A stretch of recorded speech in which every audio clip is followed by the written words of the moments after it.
जय हिंद दोस्तों। पहले हम इससे पहले एक वीडियो मैंने बनाया है, उसमें आर्टिकल 5 का पार्ट 1 करके 10 मिनट का वीडियो है। उसमें आर्टिकल 5 से रिलेटेड जो सिटीजनशिप था उसका मैं इंट्रोडक्शन और आर्टिकल 5 का डिस्कशन और एक केस मैंने उसमें बताया था। इस वीडियो में इसी आर्टिकल 5 से रिलेटेड ही केसेस को ही डिस्कशन करेंगे। तो पहला एक केस तो हमने बता दिया। ये सेकेंड केस है मोहम्मद रजा वर्सेस स्टेट ऑफ बॉम्बे। कह रहा है अपेलेंट जो मोहम्मद रजा था वो 1938 में इंडिया आए, फिर वो और 1945 में वो फिर इराक चले गए, फिर वो रिटर्न आए 1957 में। और जब वो 1957 आए तो उसको एज अ फॉरेनर उसको रजिस्टर किया गया कि एज अ फॉरेनर इंडिया में रह सकते हैं।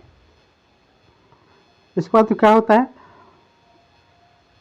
तो वो अपील करता है कि मुझे यहाँ का एज अ सिटीजनशिप ट्रीट किया जाए। The court held that although होना चाहिए यहाँ पे, ये मिस टाइपिंग हो गया। Although he was original resident he did not acquire citizenship. Court कहता है कि वो ओरिजिनल रेसिडेंट, इसलिए वो ओरिजिनल रेसिडेंट नहीं है इंडिया का, इसीलिए वो सिटीजनशिप एक्वायर नहीं करता है of India, because he did not have a domicile, क्योंकि उसका डोमिसाइल इंडिया नहीं, क्योंकि वो यहाँ पे आया है तो उसका उसको परमानेंट होम नहीं है, तो उसका इंटेंशन नहीं दिख रहा है कोई रहना चाहता है यहाँ पे। When the appellant return from the Iraq he took over the job in the cashier. कह रहा है, तो अपीलेंट फिर कह रहा है कि मैं यहाँ पर होटल में जॉब एक कैशियर के रूप में यहाँ काम कर रहा हूँ, इसका मतलब मेरा ये इंटेंशन दिख रहा है कि मैं। तो फिर कोर्ट पूछता है कि ऐसा क्या कहाँ दिख रहा है, यहाँ तो इंडिया से बहुत सारे लोग जाते हैं वहाँ पे जॉब करते हैं, तो इसका थोड़ी इंटेंशन है वो वहाँ के कंट्री का हो जाएगा। तो फिर आगे कोर्ट को ये बोलते हैं, the mind of the can't necessary acquire a new domicile. Application extending case day in India made from the time to time of Fred. The conclusion domicile has, फिर ये जब अपेलेंट फिर बोलता है कि मैंने यहाँ पर रहने के लिए अपना जो एज अ फॉरेनर रजिस्टर किया गया तो उसको मैं एक्सटेंड किया, तो फिर कोर्ट क्वेश्चन उससे पूछता है कि अगर यहाँ का सिटीजनशिप बना था तो आपको सिटीजनशिप के लिए अप्लाई करना चाहिए ना कि एक्सटेंडेड के लिए। तो इस तरह से इसका जो भी डोमिसाइल का था, जो सिटीजनशिप का जो अपेलेंट की अपने आप को ट्रीट करने के लिए अपील किया था उसको रिजेक्ट कर दिया जाता है। Domicile has been required. फिर नेक्स्ट केस है, और ये मोहम्मद हसन स्टेट ऑफ बॉम्बे का केस हो गया। इस बार नेक्स्ट केस है Louis de Raedt versus Union of India 1991 में, सुप्रीम कोर्ट का ये केस है। ये भी है, ये Louis de Raedt versus Union of India. इसमें है कि एक मैरिड कपल है जो फॉरेनर है, वो फ्रीडम से पहले हमारा जो देश आज़ाद हुआ 1947 इससे पहले से आ गया था, यहाँ पर रह रहा था एज अ पासपोर्ट के बेसिस पे, ठीक है।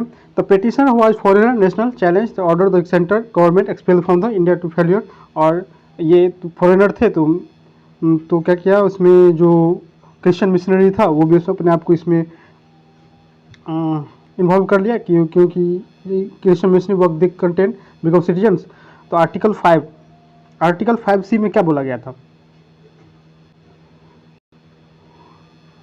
Article 5C of the constitution as the, अब इसमें कोर्ट का डिसीजन देख लेते हैं। इसमें बस ये मुद्दा था कि एक मैरिड कपल था, वो फ्रीडम से पहले इंडिया में आ गया था और पासपोर्ट के अपना एज अ फॉरेन स्टैंड करके वो रह रहे थे। तो court held that the failed to establish they had intention to reside. तो कोर्ट ने इसको हेल्ड किया कि आपने अपने आप को ये प्रूफ करने से फेल हो गए कि आप यहाँ पे आपका जो इंटेंशन है वो परमानेंटली रहने का है या नहीं। The petition did not have their domicile, और पिटिशनर के पास कोई डोमिसाइल इंडिया नहीं है, वो बेस्ट पासपोर्ट और वीज़ा के बेसिस पे रह रहे हैं। कोई domicile, it must be shown that the person concern had state of mind one if he claims had acquired new domicile particular time to must prove that he had from the intention of making home in country of residence under his state of mind sufficient। बस यही कह रहा है कि इसमें आपका ये intention नहीं दिख रहा है कि आप यहाँ परमानेंट रहना, इसलिए इसको भी पिटिशनर का जो अपील था उसको रिजेक्ट कर दिया गया। अब नेक्स्ट केस आता है नसीर ऑन भाई versus state of Madhya Pradesh, 1957 का केस है। इसमें हेल्ड किया गया, it was held that the domicile of infant generally follow the domicile of father. क्या है इस केस में ये कि जो इन्फेंट है उसका डोमिसाइल फादर का जो डोमिसाइल है उसी को फॉलो करेगा। एक और केस आता है Karimunnisa versus state of MP। It was held that the married women takes domicile of the husband, और मैरिड वीमेन जो होगा वो अपने हस्बैंड का जो डोमिसाइल होगा उसी को फॉलो करेगा। इससे ये तो इसमें 3-4 केसेस थे जो आर्टिकल 5 से रिलेटेड थे। तो आपको और ये वीडियो अच्छा लगे तो आप मेरे चैनल को सब्सक्राइब करें। Thank you.